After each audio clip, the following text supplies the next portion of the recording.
Black Hollow, had never seen a carnival quite like this one. It arrived overnight. No warnings, no advertisements, no trucks rolling in during the daylight hours. One morning, it was simply just there, on the outskirts of town, sprawling across the abandoned fairgrounds like it had always belonged.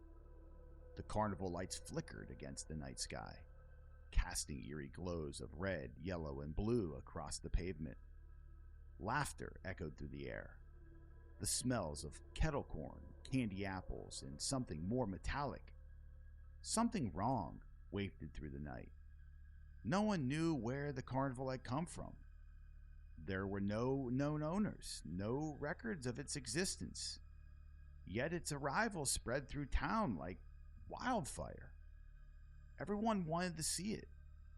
Everyone felt drawn to it. That was how Mark, Jason, Lisa, and Danny found themselves standing before the grand entrance, staring up at the massive curling sign that read, "The Carnival of Screams, Wonders Beyond Imagination." Something about the name sent a shiver down Danny's spine.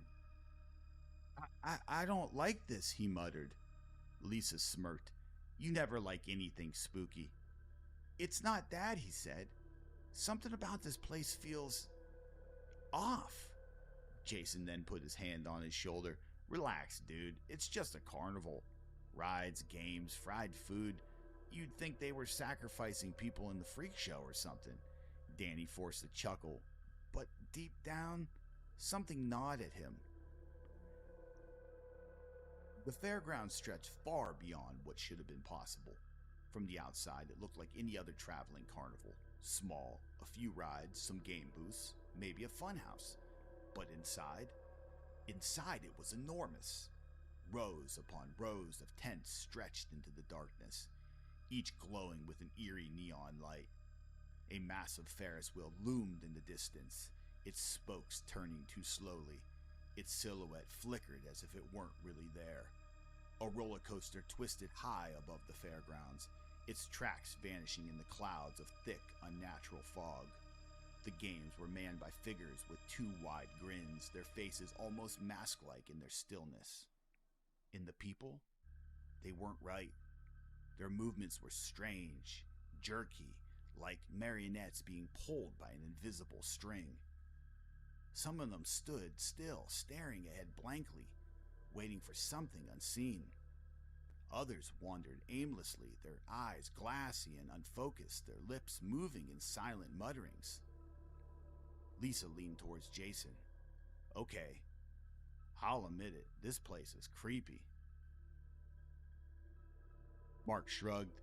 It's just atmosphere. They're probably actors trying to sell the whole spooky carnival vibe. Danny swallowed. Actors or not, I don't like it.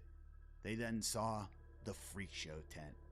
It stood taller than anything else in the carnival, draped in a deep crimson fabric, its entrance framed by golden arches. The sign above it was painted in curling, ornate letters. See the wonders of the world, the impossible made real. There were no pictures, no hints at what might be inside. Only that ominous promise, the impossible made real. Jason grinned. We have to go in. Danny took a step back. No, we really don't. Oh, come on, Lisa nudged him. What's the worst that could happen? A couple of dudes in makeup jump out and say boo? Mark rolled his eyes. You're all acting like this is some horror movie. It's a show. Let's just watch it and leave. But before Danny could protest again, Jason had already bought 4 tickets. The barker at the entrance grinned, his lips stretching too wide across his face. His teeth were sharp, too sharp. His eyes didn't blink. Right this way, he rasped. The show was about to begin. The inside of the tent was dark, lit only by a few dim lanterns. The air was thick with the scent of something old and rotting beneath the layers of incense. Rows of wooden benches circled the central stage where deep, tattered curtains hung. The tent was packed with people, yet no one spoke. Danny's stomach churned. Something was wrong here. The curtains then parted. A woman crawled onto the stage, her arms arms and legs bending in unnatural ways, her bones cracking with every movement. Her skin was paper thin. She twisted her head around completely, her lips peeling back in a grotesque smile. A man followed her. His face was just wrong, his eyes missing, his mouth stretched from ear to ear, filled with dozens of jagged teeth. Danny grabbed Lisa's arm. "We need to leave." But before she could answer, the barker stepped onto the stage. "Marvelous, aren't they?" he said. "Smooth as silk, each one. Special, each one. Once normal, once like you." Danny's blood ran cold. Then he noticed the cage at the far end of the stage, the one with the "Coming Soon" sign above it. It was empty. The lights flickered. The next thing Danny knew, he was on the ground, head pounding, the sounds of the carnival fading around him, his vision blurred, and the last thing he saw before everything went black was the barker's face, leering down at him. When he awoke, he was wrong. His body, his hands, his skin, it wasn't his anymore. His fingers were longer, twisted. His face, he couldn't see it, but he could feel it, stretched and unnatural. His voice was gone. His words were locked somewhere deep inside, screaming for release. And then he heard them. Mark, Jason, Lisa.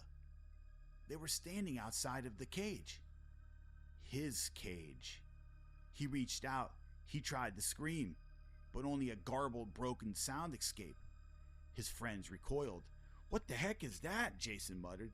Lisa shuddered. "I don't know. Let's go." Danny screamed inside his head. "No, it's me. It's Danny." But they didn't know. They couldn't know.